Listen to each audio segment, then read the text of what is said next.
ጤና ይስጥልኝ። ከዚህ ቀደም ባደረስናችሁ ዝግጅት አራቱ የሳይኮሎጂ ግቦች ምን ምን እንደሆኑ ተመልክተናል። በዚህ ዝግጅት ደግሞ ሳይኮሎጂ በዕለት ተዕለት ኑሯችን ላይ ያለውን ዘርፈ ብዙ ተጽዕኖ እጥር ምጥን አድርገን እንመለከታለን። ቪዲዮውን እስከ መጨረሻው ካያችሁት ደግሞ አንድ ቲፕ እናካፍላችኋለን። ሳይኮሎጂ ከዚህ ቀጥለን በምንዘረዝራቸው የሰዎች የዕለት ተዕለት የኑሮ ሁኔታዎች ላይ ተጽዕኖ ያሳርፋል። የመጀመሪያው ውሳኔ አሰጣጥ ላይ ነው። በየዕለቱ ስፍር ቁጥር የሌላቸው ውሳኔዎችን እንወስናለን። እነዚህ ውሳኔዎቻችን ቀላልና በትንሹ የምንቀለብሳቸው አሊያም የኑሯችንን አቅጣጫ በዘላቂነት የሚወስኑ ከባባድ ውሳኔዎች ሊሆኑ ይችላሉ። ታዲያ በዚህ ሂደት ነገሮችን በችኮላ ተጨባጭ እውነቶችን ወደ ጎን ትተንና የተዛባ ግንዛቤ ላይ ተመስርተን ስሁት ውሳኔ ላይ እንዳንደርስ በመጠበቅ በኩል ሳይኮሎጂ ትልቅ ሚና ይጫወታል። ውሳኔዎችን በምንወስን ጊዜ የሚስተዋሉትና ከላይ የጠቀስናቸው ነገሮችን አቅልሎ ማየት፣ ችኮላና ተጨባጭ እውነቶችን ችላ የማለት ሁኔታዎች በሳይኮሎጂ ኮግኒቲቭ ባያዝ ይባላሉ። በተጨማሪም ብዙውን ጊዜ ምርጫዎቻችንና ውሳኔዎቻችን ከምክንያታዊነት ይልቅ ስሜታችን የተጫናቸው ስለመሆናቸው በ2023 የተደረጉ የቢሄቪራል ኢኮኖሚክስ ጥናቶች ያሳያሉ። ሳይኮሎጂ ስሜቶቻችንን በሚገባ እንድንረዳ ስለሚያግዘን ውሳኔዎቻችን ከስሜት ይልቅ እውነታ ላይ የተመረኮዙ እንደሆኑ ይረዳናል። ሳይኮሎጂ ትልቅ ተጽዕኖ የሚያሳርፍበት ሌላኛው ጉዳይ ከሰዎች ጋር ያለንን ግንኙነት የሚመለከት ነው። ሰዎች አንዳቸው በሌላኛቸው ላይ በምን መልኩ ተጽዕኖ እንደሚያሳርፉ የሚተነትነውና ጥልቀት ያላቸው ግንዛቤዎችን የሚያስጨብጠን በተለይ ሶሻል ሳይኮሎጂ የሚባለው አንዱ የሳይኮሎጂ አንጓ መሆኑን ከዚህ በፊት ባቀረብነው ዝግጅት አንስተን እንደነበር ታስታውሳላችሁ።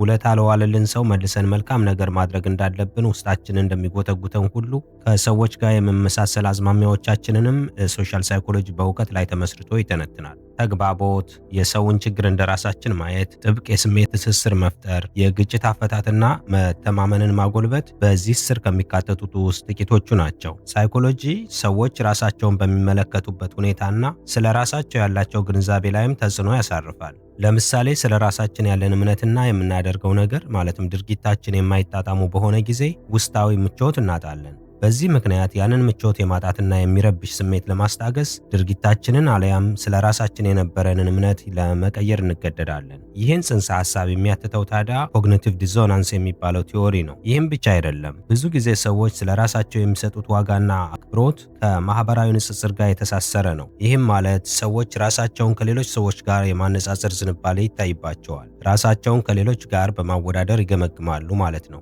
ይህ ደግሞ ከዚያ ንጽጽር በኋላ አእምሯችን እንደሚሰጠን ምላሽ ለራሳችን የምንሰጠው ዋጋ ላይ አዎንታዊ ወይም አሉታዊ ተጽዕኖ ያሳርፋል። ራሳችንን ከምናነጻጽርበት ሰው ጋር በንጽጽር የተሻልን መስሎ ከተሰማን ለራሳችን ያለን ምስል ላይ አዎንታዊ ውጤት አለው። ይህ የሊዮን ፌስቲንገር ሶሻል ኮምፓሪዥን ንድፈ ሐሳብ ታዲያ በተቃራኒውም ይሰራል። ሳይኮሎጂ በጤናችንና ደህና የመሆን ስሜታችን ላይም ተጽዕኖ አለው። ሄልዝ ሳይኮሎጂ የሚባለው የሳይኮሎጂ አንጓ ስለ ልቦናዊ የሆኑ የጤና ሁኔታዎች የሰዎች አካላዊ ጤና ላይ እንዴት ተጽዕኖ እንደሚያሳድሩ ያጠናል። ለዚህ አንድ ማሳያ እናንሳ። ስር የሰደደ ውጥረት ወይም ክሮኒክ ስትረስ በተለያዩ የስነ ልቦና ተጽዕኖዎች የሚከሰት ሲሆን ይህ ደግሞ በበኩሉ ለልብ ህመምና በሽታ የመከላከል ስርዓትን በማዳከም ሰዎች ለሌሎች አካላዊ ህመሞች ሊዳርግ ይችላል። ድባቴና ጭንቀትን የመሳሰሉ ሁኔታዎች ክብደትም እንዲሁ በአስተሳሰብ ፓተርናችን ከሁኔታዎች ጋር ራሳችንን በማላመድና በመቋቋም አቅማችን እንዲሁም በዙሪያችን ላለው ዓለም በሚኖረን አመለካከት ጭምር የሚወሰን ነው። ሳይኮሎጂ ሰዎች ጤናቸውን ይጠብቁ ዘንድ ከመርዳት ባሻገር ለስራ ያላቸውን ተነሳሽነት በመጨመር በኩልም አዎንታዊ ተጽዕኖ ስለሚያሳድር የስራ ውጤታማነትን ለማሳደግ ይጠቅማል። እዚህ ላይ የአብርሃም ማስሎውን ሃይራርኪ ኦፍ ኒድስ እና የሄርዝበርግ ቱ ፋክተር ቲዎሪ ይጠቀሳሉ።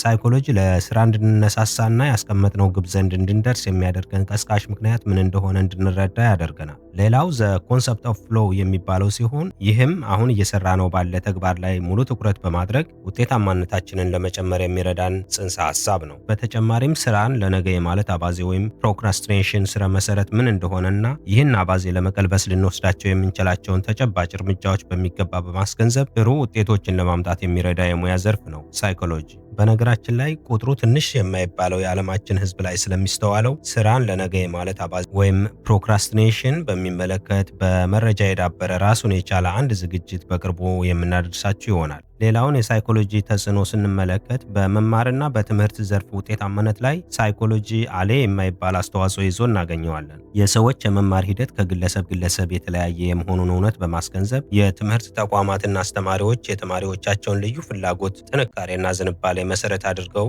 ለእነሱ የሚስማማ የማስተማር ዘዴ እንዲጠቀሙ በማድረግ በተለይ ኤጁኬሽናል ሳይኮሎጂስቶች የሚሰሩበት ቁልፍ ጉዳይ ነው። አንዳንዱ ሙዚቃ ላይ ፈጣን ይሆናል፣ ሌላው ስፖርት ላይ፣ ሌላው ፊዚክስ ላይ፣ ሌላው ደግሞ ሕክምና ሳይንስ ላይ ወዘተረፈ። የስነ ልቦና እውቀት የሚጠቅመንም እነዚህን ዝንባሌዎች በእውቀት ለመለየትና ሰዎች በፍላጎታቸው ላይ በትኩረት እንዲሰሩ በማድረግ ነው። ይህ ደግሞ የመማር ሂደትን ለማቀላጠፍ ይረዳል። የዛሬውን ዝግጅት ከመጨረሳችን በፊት አንድ ቲፕ እናጋራችሁ።